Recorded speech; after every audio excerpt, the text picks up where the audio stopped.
Hello বন্ধুরা, welcome to sports safari. বন্ধুরা, আজকে আপনাদের জন্য এনেছি ভারতীয় ক্রিকেটের এমন এক খবর যা সত্যিই ইতিহাস গড়তে চলেছে। এতদিন আমরা শুনেছি আইপিএল, রঞ্জি, শাহেদ মুস্তফা আলী ট্রফি। এবার ভারতীয় ক্রিকেটাররা নামবে বিদেশের মাঠে। হ্যাঁ, ঠিকই শুনছেন, ভারতীয় ক্রিকেটাররা প্রথমবারের মতন লঙ্কা প্রিমিয়ার লিগে 2025-এ খেলতে যাচ্ছে। এটা শুধু খেলা নয়, এটি ভারতের ইতিহাসের ক্রিকেটে একেবারে নতুন অধ্যায়ের সূচনা।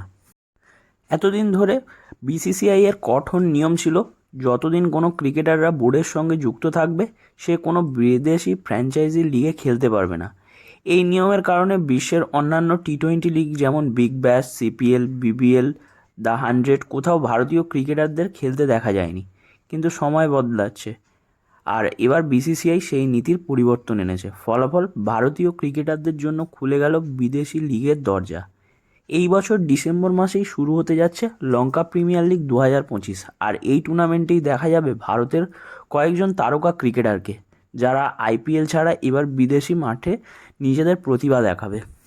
সম্ভাব্য খেলোয়াড়দের নাম যদিও এখনও অফিসিয়ালি ঘোষণা আসেনি, তবে রিপোর্ট অনুযায়ী কয়েকজনের নাম ইতিমধ্যেই উঠে গেছে।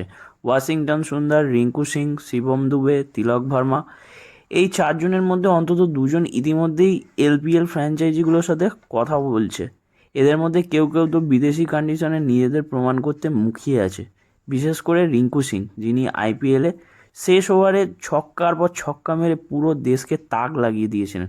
এবার তাকে দেখা যেতেই পারে বিদেশি লিগের কোনো প্রিমিয়ার লিগে আগুন ঝরাতে। এটা ভারতীয় ক্রিকেটের জন্য বিশাল এক ইতিবাচক পরিবর্তন। বিদেশে খেলার মানে শুধু ম্যাচ নয়, নতুন কন্ডিশন, নতুন উইকেট, নতুন বোলারদের মুখোমুখি হওয়া। এই অভিজ্ঞতা আগামী দিনে আন্তর্জাতিক টুর্নামেন্ট যেমন টি-20 ওয়ার্ল্ড কাপ ভারতের জন্য ভীষণ কাজে আসবে। তার চেয়েও বড় বিষয়, এতে ক্রিকেটারদের আত্মবিশ্বাস বাড়বে এবং তারা আরও স্বাধীনভাবে নিজেদের খেলা প্রকাশ করতে পারবে। এটা হয়তো ভবিষ্যতে এমন এক যুগের সূচনা করবে যেখানে ভারতীয় ক্রিকেটাররা বিগ ব্যাশ বা সিপিএলের মতো বড় লিগেও খেলতে পারবে। এটা শুধু খেলোয়াড়দের নয়, পুরো ভারতীয় ক্রিকেটারের জন্য গর্বের মুহূর্ত।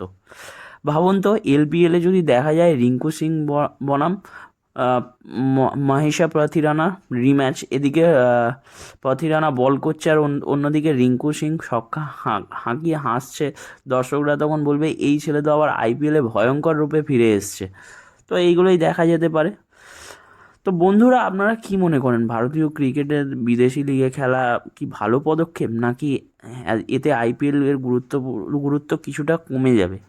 কমেন্ট করে জানাতে বলবেন না। আর যদি ভিডিওটি ভালো লাগে তাহলে একটা লাইক দিন, বন্ধুদের সাথে শেয়ার করুন, আর চ্যানেলটি অবশ্যই সাবস্ক্রাইব করে নেক্সট ভিডিও দেখার জন্য প্রস্তুত থাকুন। তো আজকের মতন এই পর্যন্তই। টাটা, দেখা হবে নতুন ভিডিওতে।